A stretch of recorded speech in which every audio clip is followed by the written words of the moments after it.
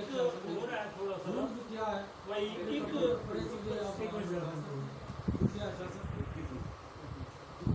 ایک چیز وقف کی جا رہی ہے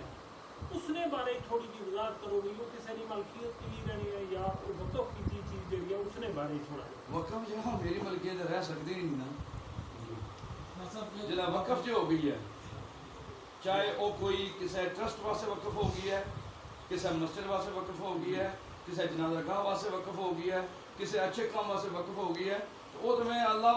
پہ رسول صلی اللہ علیہ وسلم کی رضا دے واسطے دیتی ہے، ٹھیک ہے جی، وہ میرا انٹرفیرنس ختم ہے۔ پھر دوسرا ایک مسئلہ ہے مسجد میں جتنے ہتھیار ہونا کے وہ آنا چلو نہیں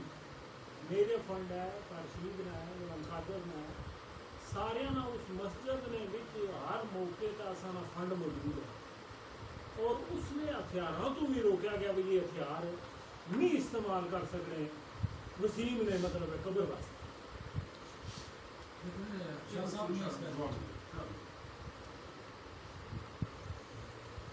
اصل مسائل ہمیشہ جو ہے نا وہ گھٹانا چاہیے جی وہ میرے نکل کے مسائل میں چھار مجبور نہ کرو بس اور مین چیز شاید میں آج کر سکتا جی ضرور اور جدو تساں میں شاہ صاحب یہ فرمانے بھائی اس جنازے صورت پڑھنے کوئی اختلاف ایسا نہیں ہے جناب کوئی فرق نہیں نہیں فرق ہے ادھر یہ نہیں مطلب فرق کوئی نہیں مطلب یہ ہے کہ جس نے اپنے طریقے کا نماز جنازہ اپنے ادھی نماز جنازہ ہو گئی ہے اسی فتوا نہ لا سکتے بھی نہیں ہوئی کیونکہ اسی امام ابو حنیفہ کی تقلید کرنے ہیں ٹھیک ہے انہوں نے نزدیک یہ عمل نہیں اگر فرق نہ ہوتا تو اختلاف کیوں ہوتا مگر اتفاق یہی ہے نا کہ فرق کے باوجود بھی تسی ایک ہوگا نا وہ غلط ہو دیکھو جس طرح سورہ فاتحہ دی احادیث دی احناف نے تعویل کی ہے کہ بطور دعا پڑھی جا عبداللہ بن عمر کی روایت موجود ہے جس میں ذکر ہے کہ جنازہ میں فاتحہ نہ پڑھی جائے بالکل روایت موجود ہے شوافے نے ادھی بھی جس طرح اس دی احناف نے تعویل کر لی شوافے نے ادھی تعویل کر لی ٹھیک ہے اصل مسئلہ یہ ہے کہ جڑا شوافے کر رہے تسی انہاں نوں اس طرح کرن جو ہے حدیث کر رہے احناف اسی احناف دے پیچھے کھلے دل نال نماز پڑھنا دیکھو جڑے چارے امام اور سارے اہل سنت جی ٹھیک ہے امام شافعی حضرت امام ابو حنیفہ دی قبر نہ جا کر اگر کوئی حاجت ہوتی سی نا تو اتھا جا کر نفل پڑھ کے اللہ تعالیٰ کو دعا مانگ دے انہاں دی برکت نال اللہ تعالیٰ وہ مطلب انہاں دی مشکل نو حل کر سکتا یعنی اختلاف ہونے کے باوجود سب کچھ اختلاف شروع سے چل رہا ہے جس طرح امام ابو حنیفہ رحمۃ اللہ علیہ اور انہوں نے شاگرداں چ بھی بعض مسائل سے بھی اختلاف ہے لیکن انہوں کا مطلب یہ نہیں ہے جیسے دوسرے نے گمراہ کہہ دئیے یا کافر کہہ دئیے پر اختلاف کی وجہ اعتقادی اختلاف ہے ایک بندہ اگر نبی صلی اللہ علیہ وسلم نو ڈیگریڈ نعوذ باللہ انہوں کی گستاخی کر رہا کوئی بھی بندہ تو ساڈے نزدیک وہ مسلمان ہی نہیں بلکہ واجب القتل ہے جڑا گستاخی کر لیکن ایک کام پہلا ثابت کرنا کہ گستاخی ہوئی ہے پھر انہوں سزا دینا 295 سی پورا لگو سی دفعہ مثال عرض کرنا سورۃ منافقون کے وچ ہے هم الذین یقولون لا تنفقوا علی من عند رسول اللہ حتی ينفضوا وللہ خزائن السماوات والارض ولکن المنافقین لا یفقهون کہ اللہ تعالیٰ فرماتا ہے کہ یہ وہ لوگ منافق ہیں یہ کہنے کہ نبی کریم صلی اللہ علیہ وسلم کے کول بیٹھنے والا تو خرچ نہ کرے یعنی صحابہ کرام کا خرچ نہ کرے لیکن انہیں نہیں پتا کہ سارے خزانے اللہ تعالیٰ نے وللہ خزائن السماوات والارض زمین و آسمان خزانے اللہ تعالیٰ لیکن یہ منافق سمجھتے ہیں اس بات آج بھی وہ مسئلہ موجود ہے جڑا صحابہ کرام کا نام سن کے مطلب ہے بگڑ جاتا تو اسی بھی قسم یہ سائن دیتا ہے ہم نے پھر اسی طرح اللہ تعالیٰ مطلب انہوں نے اور بھی مطلب بہت ساری نشانیاں مطلب یہ چیزاں ہیں کچھ اہل بیت کے گستاخ کچھ صحابہ کرام کے گستاخ اور علل اعلان ہے اور میں تو ایسی کتاباں نہیں دیا ملا بکر مجلسی نہیں دس سکنا کہ جہدے وچ انہیں لکھا کہ حضرت ابوبکر صدیق رضی اللہ تعالیٰ عنہ دے متعلق اس جڑا آپ نے ہاتھ مطلب بنایا نا ممبر دبیا گا بیعت واسطے سب تو پہلا بیعت کرنے والا نعوذ باللہ استغفر اللہ توبہ توبہ نقل کفر نہ واسطے کرنا شیطان سی جس نے سب تو پہلا بیعت کی ہن کہ اسی مطلب سمجھی کہ عثمان ہوں تواڈے اہل سنت دے وچ ایسا شخص آوے ایسی عقیدہ والا جی میں آخیا مطلب اپنی قبر بنانا چاہنا تواڈے گلستان میرا خیال تسی گوارا نہ کرو گستاخ رسول بھی موجود ہے یہ نہیں کوئی نہیں ہوں بھیا عبداللہ بن ابی منافق جڑا سی وہ دا ایک قول مطلب سے سورۃ منافقون وچ اللہ تعالیٰ فرماتا ہے یقولون لا رجانا الى المدینہ لا یخرجن العز منها الاذل وللہ العزت ولرسولہ وللمؤمنین ولکن کہ اسی جڑا مدینہ جاؤں گے نا وہ جھگڑا ہو گیا باہر مطلب ہے مہاجرین کا ہے منافق رہی جڑا رئیس المنافقین ہے ابن ابی اس نے ایک لفظ مطلب بولیا سی کہ اسی جڑا واپس جاؤں گے نا اسی عزت والے جڑا واپس جاؤں گے نا تو ذلیلہ نو مدینہ جو باہر کٹا وہ پھر انہوں مطلب دیکھو بیٹا کھڑا ہو گیا انہیں آخر تلوار لگے جب تک تو اپنے آپ اتنی بار ذلیل نہ آخے گا تو میں مدینہ نہیں بڑھنا ایک پاسا باپ ہے اور بیٹا کھلوتے حضور دے مطلب ناموس دے تحفظ واسطے اور انہیں اخوایا سارے نظام باپ کو تو باپ میں ذلیل ہوں میں ذلیل ہوں یہ سارے عزت والے جتنے مہاجرین ہیں اے ایمان دی ایک نشانی اے حضور دا فرمان ہے کہ 73 فرقے ہوں گے ایک جنتی ہے باقی سارے جن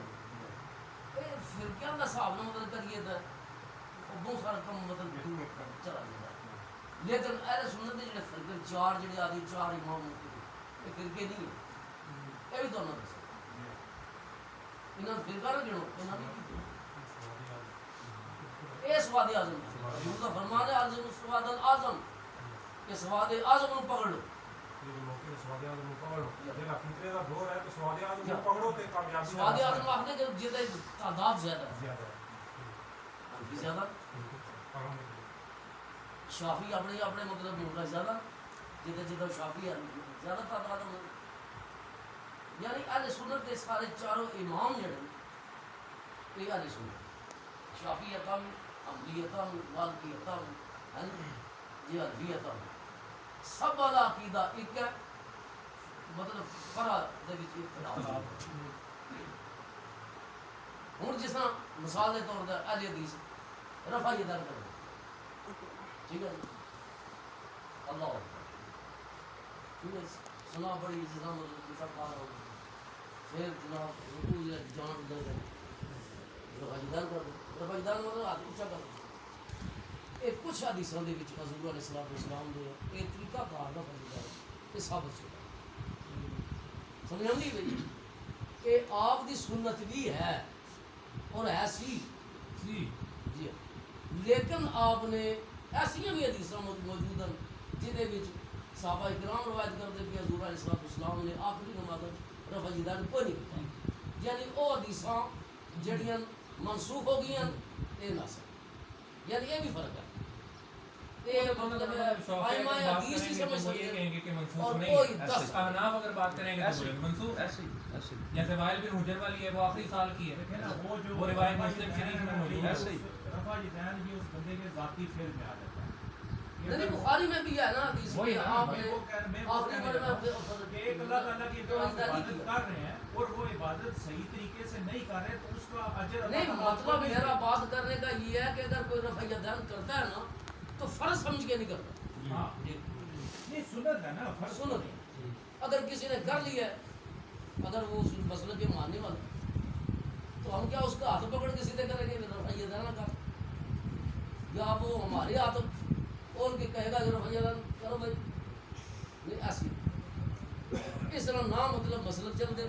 نہ معاشرے چل دیں نہ خاندان ہے نا گراں یہ اصل چیز یہ ہے کہ گراں اتفاق دا یہ ہے کہ مطلب اسی اتفاق کی سب نے بڑی مثال ہے نا کہ مسجد ہے ਅਸੀਂ ਇਸੇ ਮਸਜਿਦ